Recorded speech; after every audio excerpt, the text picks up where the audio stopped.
I can only show you the door. You're the one that has to walk through it.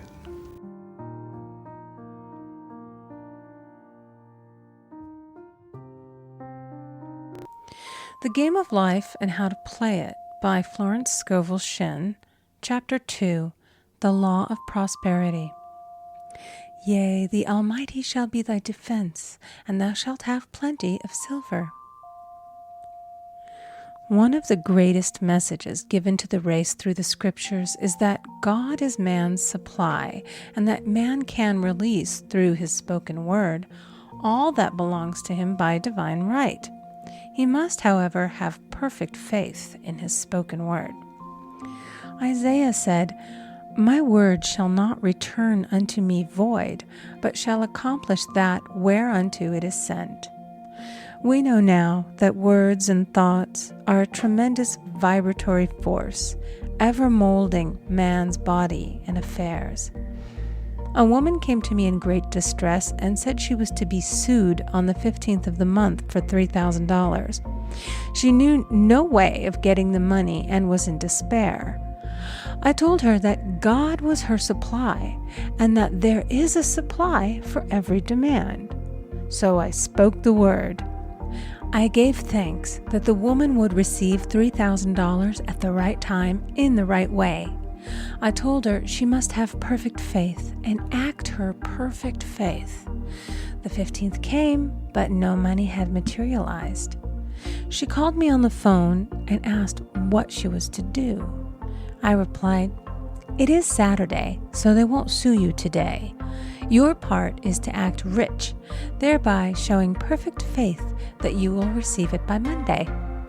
She asked me to lunch with her to keep her courage. When I joined her at a restaurant, I said, "This is no time to economize. Order an expensive luncheon and act as if you have already received the $3,000. All things whatsoever ye ask in prayer, believing ye shall receive." You must act as if you had already received. The next morning, she called me on the phone and asked me to stay with her during the day. I said, "No, you are divinely protected and God is never too late." In the evening, she phoned again, greatly excited, and said, "My dear, a miracle has happened. I was sitting in my room this morning when the doorbell rang. I said to the maid, 'Don't let anyone in.' The maid, however, looked out the window and said, 'It's your cousin with the long white beard.' So I said, 'Call him back. I would like to see him.' And he was just turning the corner when he heard the maid's voice, and he came back. He talked for about an hour, and just as he was leaving, he said, 'Oh, by the way, how are finances?' I told him I needed the money, and he said, 'Why, my dear, I will give you $3,000 the first of the month.' I didn't like to tell him that I was going to be sued. What shall I do? I won't receive it till the first of the month, and I must have it tomorrow. I said, 'I'll keep on treating.' I said, 'Spirit is never too late. I give thanks that she has received the money on the invisible plane and that it manifests on time.' The next morning, her cousin called her up and said, 'Come to my office this morning, and I will give you the money.' That afternoon, she had $3,000 to her credit in the bank and wrote checks as rapidly as her excitement would permit. If one asks for success and prepares for failure, he will get the situation he has prepared for. For example, a man came to me asking me to speak the word that a certain debt would be wiped out. I found he spent his time planning what he would say to the man when he did not pay his bill, therefore neutralizing my words. He should have seen himself paying the debt. We have a wonderful illustration of this in the Bible, relating to the 3 kings who were in the desert, without water for their men and horses. They consulted the prophet Elisha, who gave them this astonishing message. "Thus saith the Lord, ye shall not see wind, neither shall ye see rain, yet make this valley full of ditches." Man must prepare for the thing he has asked for when there isn't the slightest sign of it in sight. For example, a woman found it necessary to look for an apartment during the year when there was a great shortage of apartments in New York. It was considered almost an impossibility, and her friends were sorry for her and said, "Isn't it too bad? You'll have to store your furniture and live in a hotel." She replied, "You needn't feel sorry for me. I'm a Superman, and I'll get an apartment." She spoke the words, "Infinite Spirit, open the way for the right apartment." She knew there was a supply for every demand and that she was unconditioned, working on the spiritual plane, and that one with God is a majority. She had contemplated buying new blankets when the tempter, the adverse thought or reasoning mind, suggested, "Don't buy the blankets. Perhaps, after all, you won't get an apartment and you will have no use for them." Promptly, she replied to herself, "I'll dig my ditches by buying the blankets." So she prepared for the apartment, acted as though she already had it. She found one in a miraculous way, and it was given to her although there were over 200 other applicants. The blankets showed active faith. It is needless to say that the ditches dug by the 3 kings in the desert were filled to overflowing. Read 2 Kings. Getting into the spiritual swing of things is no easy matter for the average person. The adverse thoughts of doubt and fear surge from the subconscious. They are the army of the aliens, which must be put to flight. This explains why it is so often darkest before the dawn. A big demonstration is usually preceded by tormenting thoughts. Having made a statement of high spiritual truth, one challenges the old beliefs in the subconscious, and error is exposed to be put out. This is the time when one must make his affirmations of truth repeatedly and rejoice and give thanks that he has already received. "Before ye call, I shall answer." This means that every good and perfect gift is already man's, awaiting his recognition. Man can only receive what he sees himself receiving. The children of Israel were told that they could have all the land they could see. This is true of every man. He has only the land within his own mental vision. Every great work, every big accomplishment has been brought into manifestation through holding to the vision. And often, just before the big achievement, comes apparent failure and discouragement. The children of Israel, when they reached the promised land, were afraid to go in, for they said it was filled with giants who made them feel like grasshoppers. "And there we saw the giants, and we were in our own sight as grasshoppers." This is almost every man's experience.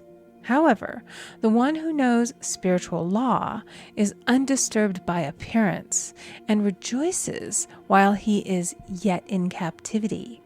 That is, he holds to his vision and gives thanks that the end is accomplished. He has received. Jesus Christ gave a wonderful example of this. He said to his disciples, "Say not ye, there are yet 4 months, and then cometh the harvest? Behold, I say unto you, lift up your eyes, and look on the fields, for they are ripe already to harvest." His clear vision pierced the world of matter, and he saw clearly the 4th-dimensional world, things as they really are, perfect and complete in divine mind. So man must ever hold the vision of his journey's end and demand the manifestation of that which he has already received. It may be his perfect health, love, supply, self-expression, home, or friends. They are all finished and perfect ideas registered in divine mind, man's own superconscious mind, and must come through him, not to him. For example, a man came to me asking for treatments for success. It was his imperative that he raise, within a certain time, $50,000 for his business. The time limit was almost up when he came to see me in despair. No one wanted to invest in his enterprise, and the bank had flatly refused a loan. I replied, "I suppose you lost your temper while at the bank, therefore your power. You can control any situation if you first control yourself. Go back to the bank," I added, "and I will treat." My treatment was, "You are identified in love with the spirit of everyone connected with the bank. Let the divine idea come out of this situation." He replied, "Woman, you are talking about an impossibility. Tomorrow is Saturday. The bank closes at 12, and my train won't get me there until 10, and the time limit is up tomorrow, and anyway, they won't do it. It's too late." I replied, "God doesn't need any time and is never too late. With him, all things are possible." I added, "I don't know anything about business, but I know all about God." He replied, "It all sounds fine when I sit here listening to you, but when I go out, it's terrible." He lived in a distant city, and I did not hear from him for a week. Then came a letter. It read, "You were right. I raised the money, and I will never again doubt the truth of all that you have told me." I saw him a few weeks later, and I said, "What happened? You evidently had plenty of time after all." He replied, "My train was late, and I got there just 15 minutes to 12. I walked into the bank quietly, and I said, 'I have come for the loan.' And they gave it to me without a question." It was the last 15 minutes of the time allotted to him, and Infinite Spirit was not too late. In this instance, the man could never have demonstrated alone. He needed someone to help him hold the vision. This is what one man can do for another. Jesus Christ knew the truth of this when he said, "If two of you shall agree on earth as touching anything that they shall ask, it shall be done for them of my Father which is in heaven." One gets too close to his own affairs and becomes doubtful and fearful. The friend or healer sees clearly the success, health, or prosperity and never wavers because he is not close to the situation. It is much easier to demonstrate for someone else than for oneself, so a person should not hesitate to ask for help if he feels himself wavering. A keen observer of life once said, "No man can fail if some one person sees him successful." Such is the power of the vision, and many a great man has owed his success to a wife or a sister or a friend who believed in him and held without wavering to the perfect pattern.